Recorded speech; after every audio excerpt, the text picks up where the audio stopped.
पहला कुरिन्थिया हम अभी अपनी स्क्रीन के ऊपर पढ़ेंगे,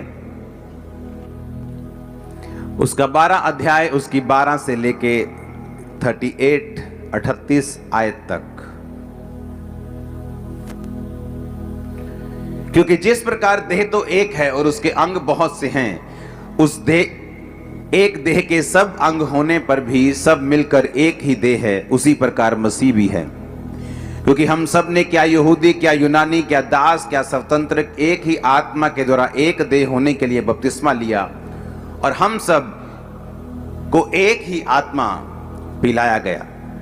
इसलिए कि देह में एक ही अंग नहीं परंतु बहुत से हैं। यदि पांव कहे मैं हाथ नहीं इसलिए शरीर का नहीं, यदि कान कहे कि मैं आंख नहीं इसलिए शरीर की नहीं, तो क्या वह इस कारण शरीर की नहीं है?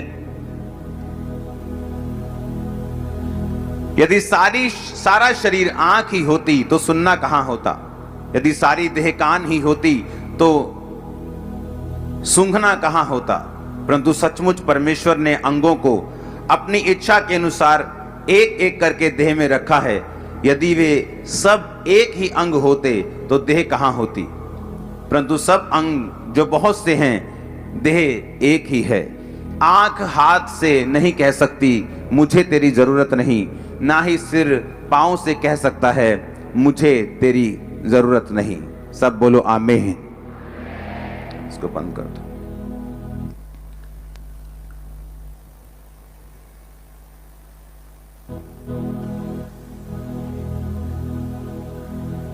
अपने पड़ोसी को बोलो ध्यान से सुन, ऊंची आवाज में बोलो ध्यान से सुन। आमीन। यीशु मसीह ने कहा अगर देह तो एक है लेकिन उसके अंग बहुत से हैं, और बहुत अंग होने पर हम सब मिलकर एक शरीर के समान काम करते हैं, उसी प्रकार मसीह है। क्या यहूदी क्या यूनानी, यानी वो लोग जो जन्म से मसीही हैं। क्या यूनानी मतलब वो लोग जो जन्म से मसीही नहीं थे लेकिन परमेश्वर को हमारे समान अन्य जातियों में से ग्रहण किया। क्या दास क्या स्वतंत्र, क्या बॉस क्या एम्प्लॉयज, सभी को एक ही आत्मा के द्वारा एक देह होने के लिए बपतिस्मा दिया गया और सबको एक ही आत्मा पिलाया गया। हालेलुया। बाइबल कहती अगर एक अंग दुख मनाता है, दुख में है, तो बाकी सारे अंग दुख में हैं। अगर एक अंग की बड़ाई होती है तो बाकी सारे अंग उसके साथ सुख मनाते हैं। अगर आपके हाथ में दर्द हो तो आपका सारा शरीर भी दर्द में रहता है। अगर आपके सिर में दर्द हो तो सारे शरीर को टेम्परेचर रहता है। ऐसा नहीं होता कि सिर में दर्द है तो टेम्परेचर सिर्फ सिर में है और बाकी शरीर में कोई दुख नहीं हो रहा, या बाकी शरीर कहे मैं तो भगड़ा डालूंगा, मेरे को कोई प्रॉब्लम नहीं। सिर को दर्द है वो अपना दर्द खुद देखे। लेकिन बाइबल कहती है एक जगह अगर दर्द हो, अगर पेट दर्द हो तो पूरा शरीर दर्द में है। अगर किडनीज खराब हैं तो उसका खमियाजा पूरा शरीर भुगतता है। उसी तरह अगर एक अंग की बड़ाई होती है, अगर कोई कहता तेरी आंखें कितनी सुंदर हैं, या तेरी आवाज कितनी अनॉइंटेड है, या वो तेरे अंगों की बड़ाई करता है, तो बाइबल कहती पूरा शरीर प्रफुल्लित होता है और पूरा शरीर खुश होता है। पूरे शरीर में आनंद आता है जब एक अंग की बड़ाई होती है। यीशु मसीह ने कहा तुम सब मिलकर एक ही देह हो।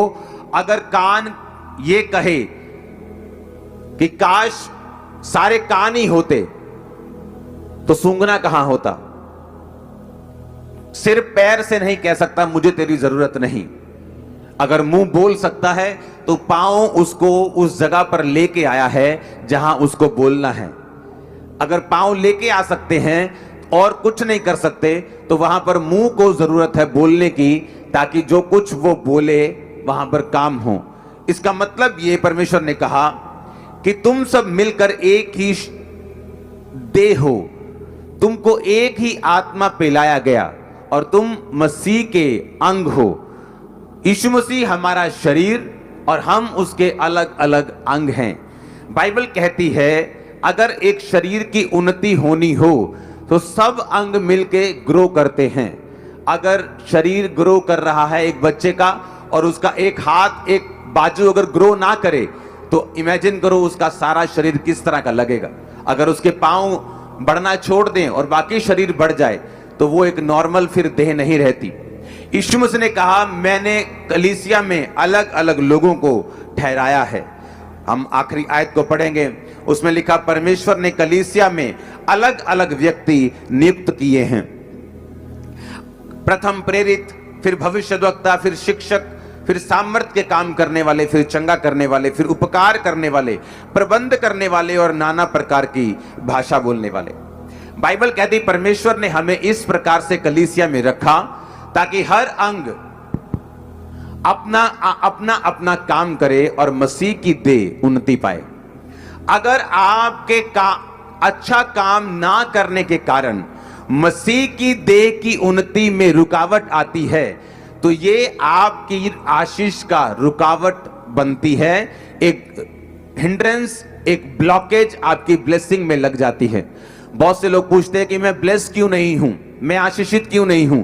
जिस तरह दूसरे लोग टेस्टिमनीज दे रहे हैं, जिस तरह दूसरे लोग गवाहियां दे रहे हैं, मैं उस तरह से गवाही मेरी जिंदगी में क्यों नहीं बन रही? क्योंकि बाइबल कहती है तुम एक अंग की तरह चुने गए हो और मसीह तुम्हारा शरीर है। अब बाइबल कहती है उस अंग को अपना पूरा प्रॉपर काम करना होगा अगर वो ये चाहता है कि परमेश्वर उसे ब्लेस करे। अगर नाक की ड्यूटी सूंघने में लगाई है, अगर आपका नाक बंद हो और सूंघना बंद हो जाए, अगर आप खराब खाना अपने मुंह में रखेंगे, आपको कभी मालूम नहीं होगा ये खाना खराब है। आपका नाक बताता है जब आप खाना मुंह में डालते हैं कि ये खराब है या नहीं। आपकी जीभ नहीं, आपका नाक बताता है ये चीज कि खाना खराब है या नहीं। जीभ टेस्ट बताती है ये खट्टा है, ये मीठा है, ये बकबका है, ये ऐसा है। और बाइबल कहती है पूरा शरीर मिलके काम करता है। हाथ, हम खाना उठाते हैं हाथ से, हाँ, मुंह में डालते हैं, होंठ खुलते हैं, जीभ उसको लेती है, नाक उसको टेस्ट करता है, अंदर जाता है, मुंह का जो लार है वो उससे अंदर निकलता है, वो अंदर जाता है, फूड पाइप के थ्रू पेट में पड़ता है, वहां पचता है, किडनीज, वहां पेनक्रियाज, वहां पित्ता, वो सारा अपना अपना काम करते हैं। यीशु मसीह ने कहा जब तुम अपना काम करना छोड़ दोगे और मसीह की देह में की उन्नति में रुकावट आएगी तो परमेश्वर तुम्हें कभी भी ब्लेस नहीं करेगा। क्योंकि बाइबल कहती, परमेश्वर ने कहा अगर तुम्हारी कलीसिया में नियुक्ति हुई है, यानी अगर तुम मसीही हो, अगर तुमने परमेश्वर को ग्रहण किया है, बपतिस्मा ले लिया है, तो इसका मतलब परमेश्वर की ये इच्छा है कि तुम मसीह की देह की उन्नति का कारण बनो, तुम एक दूसरे के आनंद में सहभागी हो। जब कलीसिया में एक अंग की बड़ाई हो तो तुम भी उसके साथ बड़ाई मानो, और जब एक अंग दुख पाए तो तुम भी उसके साथ दुख पाओ। इस कारण के परमेश्वर तुमको ब्लेस कर सके, वो तुमको आशीषित कर सके।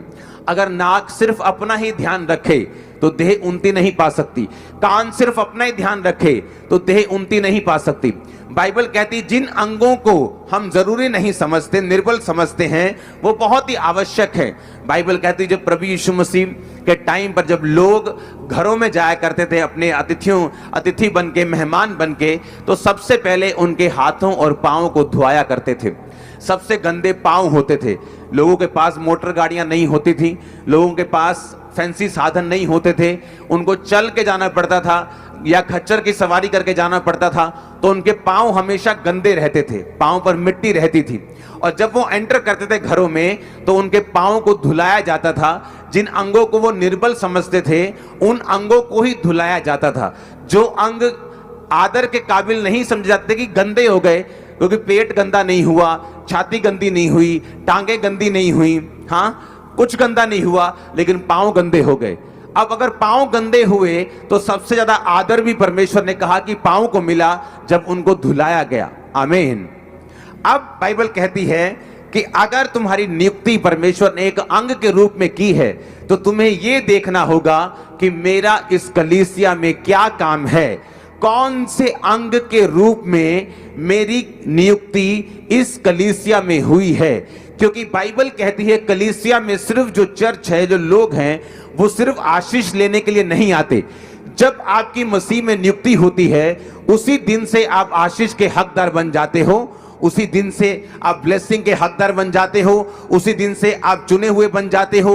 सारे वायदे जो परमेश्वर ने आपकी जिंदगी में बाइबल के में किए हैं वो सारे एक्टिवेट हो जाते हैं आपकी लाइफ में, वो सारे पूरे होने के लिए लाइन में हो जाते हैं जिस दिन आपकी नियुक्ति कलीसिया में होती है, जिस दिन आप बपतिस्मा लेते हैं, जिस दिन आप परमेश्वर को अपनी जिंदगी देते हैं, उस दिन ये सारा कुछ निर्धारित हो जाता है। आमीन।